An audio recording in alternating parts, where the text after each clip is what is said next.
6 years ago, a YouTuber made the largest battle royale game with 10,000 players, but the record has stood long enough, and it's time to take the crown.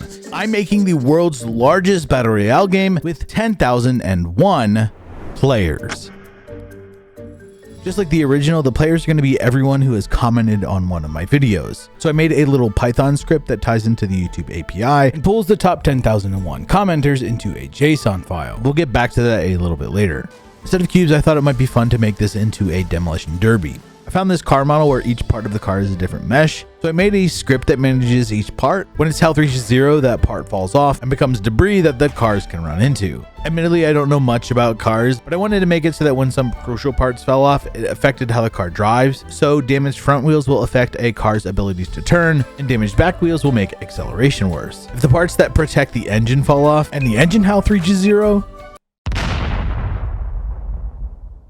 up until this point, I've been manually controlling the car, but for this to work, I need to create behavior that automatically drives the cars. So I created new auto steer and auto throttle nodes in my custom visual scripting that tie into the nav mesh system. I use the nav mesh for the pathfinding, and then the car tries to steer towards it. I made another node to get information about other cars, including their position and parts. But I quickly realized that there's infinite strategies here, and for a demo derby, I want to find a solution that deals the most damage. So I put out an open invite to devs to make a solution with the plan to simulate them in a tournament, and then use the best solution as the brain for all of the players in the battle royale.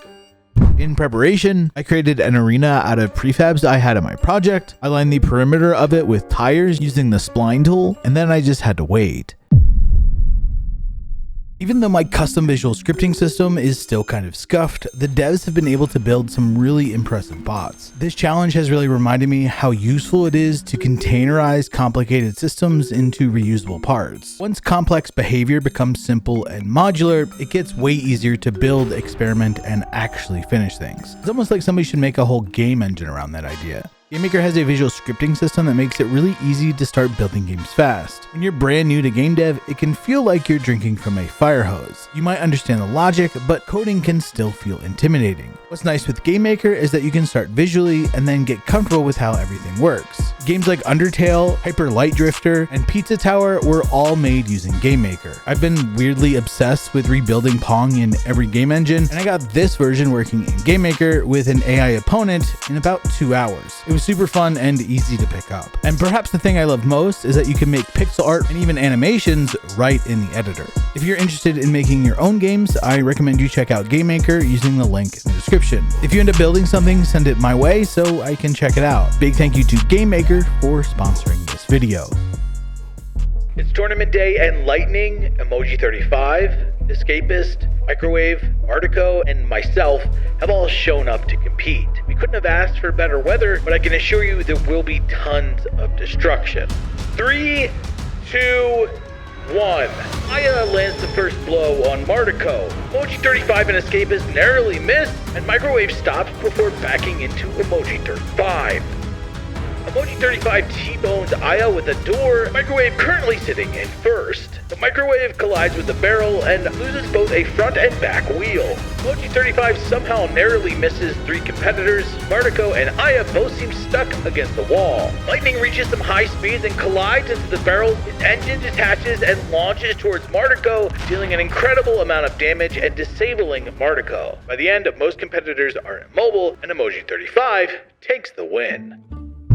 My plan at this point was to hard-code Emoji35's solution to remove the performance overhead of my visual scripting system. But as I'm sure many of you have suspected, at around only 20 cars, the game is practically unplayable. I even tried just letting the simulation play at low FPS and then using the replay system to record and replay it at full speed. When you get to even 100 players, nothing moves. To get to 10,001 cars, I need a different approach. So I pulled out the big guns, the data-oriented technology stack. I've never used dots before, but whenever I run into optimization problems, I just assume dots would fix it. The downside, as I would quickly find out, is that it's an entirely different architecture that doesn't even use game objects. So I lost a bunch of features. No debris, no explosions, no player models, no animations, not even any particle effects. I'm pretty sure you can do all of that with dots, but this is basically relearning how to make games. So I've decided to take some steps back so that we can hit our number. I stripped out basically all of the functionality, but I was able to get 5,000 cars to spawn. It's pretty clear that we need a larger arena, so I made our area 3 times bigger. Now I need to reintroduce the driving. There's a sample vehicles package that I used to hack my solution into dots. For the pathfinding, I remember my friend Turbo talked about something called flow fields. It's great for when you have a bunch of characters trying to go to the same spot. So I made a bit of a dual approach here. All of the players will try to go towards the center, but when they see another player, they'll retarget their focus.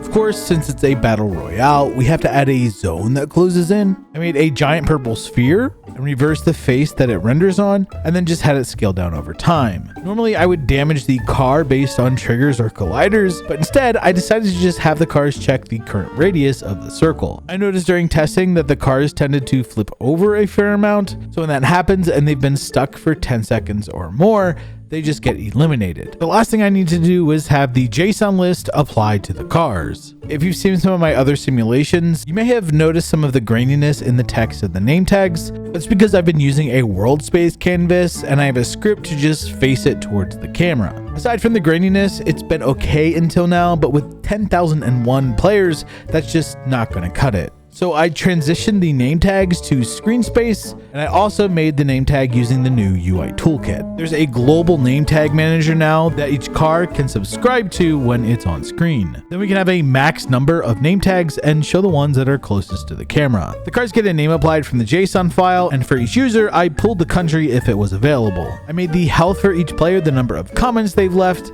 and that was pretty much it. Now all we have to do is declare the winner. We've spawned in 10,001 players.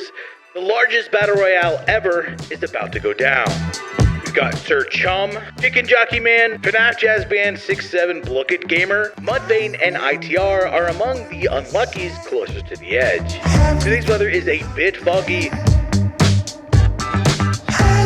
Gamers are being eliminated so quickly because so many just have 1 health. The zone is chewing people up. French Toaster on a little bit of a rampage. 2 elims. 3! Balancing with a streak of his own, takes out Bushman, takes out Sudan, takes out Davy, but he's eliminated by Eugene.